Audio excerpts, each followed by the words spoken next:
Hey friends, if you wish to fix Windows computer freezing or becoming unresponsive when idle, then please watch this video. I will guide you through the resolutions. Now, sometimes it is best just to wait, but if it is already frozen and nothing is happening, then you can try a hard reboot.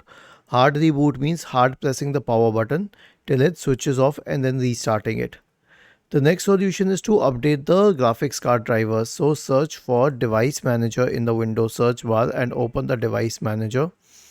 Expand the list for display adapters. Right click on the first one and then update the drivers. Right click on the second one and then update the drivers. Okay. The next solution will be an SFC scan. So search for command prompt in the Windows search bar and click on run as administrator. Type the command sfc /scan now and hit enter to invoke the sfc scan. The last solution will be to run the Windows Memory Diagnostic tool. So search for Memory Diagnostic in the Windows search bar and open the Windows Memory Diagnostic tool. Click on restart now and check for problems. Now this will check the status of the RAM and help you fix it.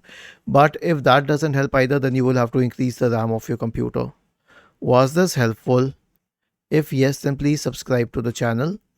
If not, then let us know in the comment section of the video on how we could help you further. Thank you for watching this video and have a nice day.